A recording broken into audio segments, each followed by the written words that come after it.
While the rest of the rap game fakes brotherhood for a check and stabs each other in the back the second the cameras turn off, Eminem and 50 Cent have spent over 20 years proving they're the real deal.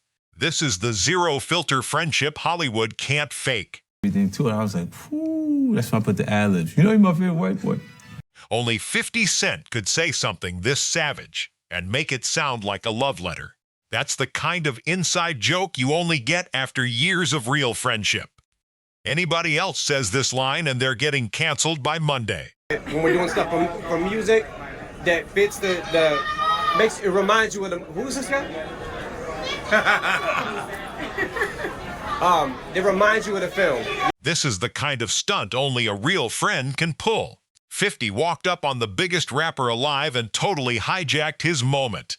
And M didn't even flinch because this is just a Tuesday for them. Actual record song. The one Grammy I have is for Crack a Bottle. I couldn't even have that without him. You know, and that's why I have so much value for him, not just in my career, just in my life, because he's a guy that, one of my best friends, because I can trust that he's going to be honest with his constructive criticism when it's time to listen to the music before it goes out. Most rappers would never admit somebody else carried them, but 50 just said the quiet part out loud. That's not weakness. That's the kind of honesty that built a 20-year bond. I just want to say, man, I'm here today because this is not only like a business partner to me, it's one of the best friends I've ever known in the world. And I would say that it's much more fun to be his friend than it is to be his enemy. Eminem doesn't do public speeches. He doesn't do red carpets. But he showed up just to call 50 Cent one of his best friends in the world. That tells you everything. So check it out. Of all the things that I don't remember about 2002, I have a very clear memory of the first time I met 50. And I think one of the things I noticed when he first walked into the room was his presence, right? Because it just kind of felt like he's gonna be a star. Like just the way he carried himself, swagger, everything. Like, I don't know. It just seemed like he was the whole package. Eminem saw what every other label missed. While the rest of the industry was passing on 50, M knew the second this guy walked into the room he was a superstar. That's instinct most executives would kill for. And what's crazy about it to me is the charisma and the personality, like everything matched the intensity of his music. You know, and that first album is so classic. And the first time I met Fifth, I was, you know, so excited to meet him. So I was just like, I started rapping all his songs to him, and I didn't really let him talk, you know. And I kind of was trying to show him like how into him I was, right? But I think I might have probably overdid it. Imagine being the biggest rapper in the world and fanboying out so hard you forget to let your guests talk. That's not ego. That's pure respect.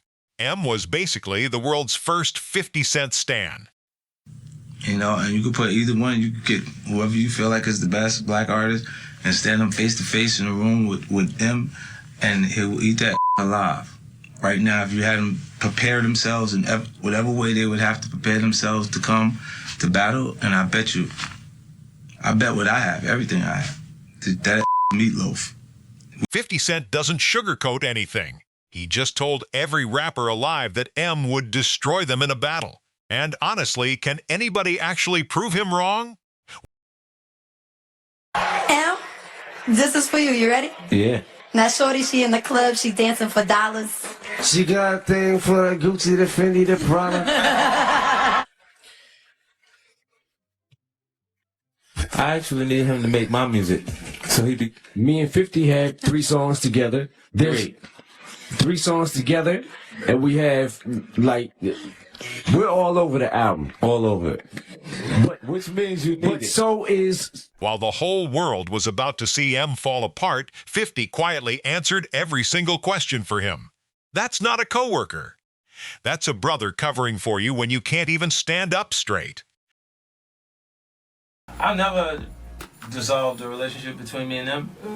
It'd be pretty tough for us to have an argument because I hold them in the kind of regards I hold my grandparents in. I noticed that. You know, he provided opportunities for me to take care of myself when I couldn't at that point. Like, I actually couldn't make it happen without the assistance that I got from him. That right there is the most powerful sentence in rap. 50 just compared Eminem to his grandparents.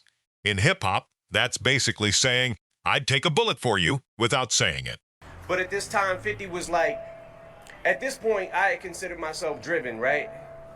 Until I met him, and I was like, yo, this guy, he was putting out mixtapes. It seemed like every single week there was another mixtape. He was taking other people's beats and he was destroying them, right? So Eminem just admitted that even he wasn't as driven as 50 was. Coming from the most obsessive perfectionist in rap, that's a God-tier compliment. 50 was outworking the workaholic. I was trying to get him to go on tour, and he was like, I just don't want to go on tour and come back and like Haley's grown.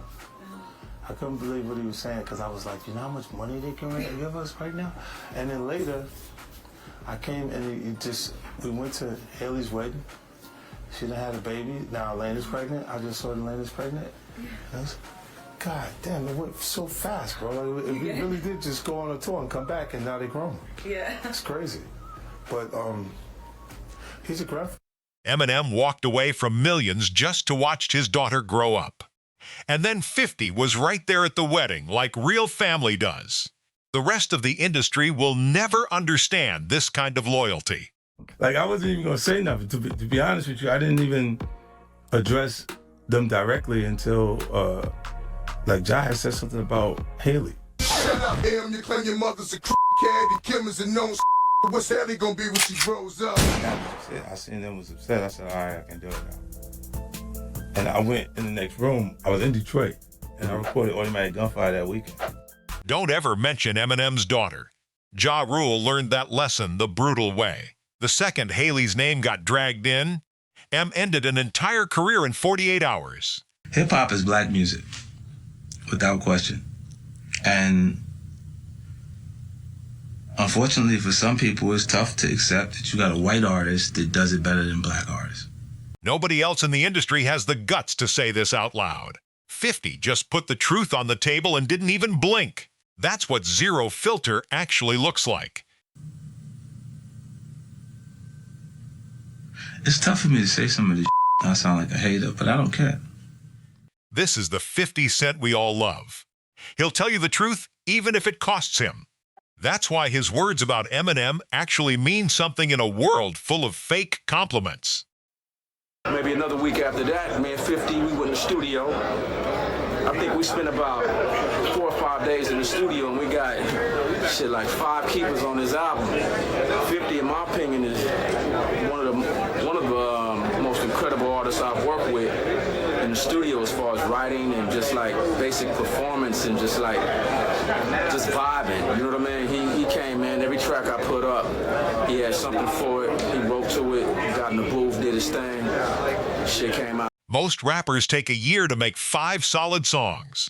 Em and 50 knocked out 5 hits in a week. That's not chemistry, that's a freaking superpower. Is that true? Have you ever had any kind of an issue with Eminem? No, never with him. Never with him, yeah. Because he's done everything for me. Yeah, right. He provided my opportunity. From there, Dre is like to him what he is to That's me. right, yeah, right, yeah. 20 years and 0 arguments.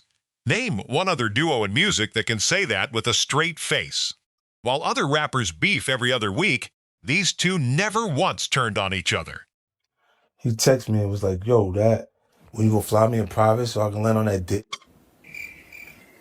Nigga, what the fuck is wrong with you? That you said a line up supposed to say it made it sound cool. Right? And he said, oh, so here's some other stuff. But he stopped doing what he's doing to do that. Right. You know what I'm saying? That shit makes my day on a whole nother level. Because I'm like, it was random. Like, you know what I'm saying? Like, and it's like, yo, I have love for him. That's my guy. Eminem sends 50 the most unhinged text messages in rap history just to mess with him. This is the friendship nobody gets to see. Pure chaos between two grown men. The fact that he is authentic and he's ours. He's mine. I love him to death. So ain't nobody can tell me shit about him. He's in a tight second spot in my life for people who've done things for me that didn't have to. Right after his own son, 50 Cent puts Eminem second in his whole life. Let that sink in. The most ruthless guy in the game just told the world Eminem is family forever. That's the chemistry Hollywood will never be able to manufacture.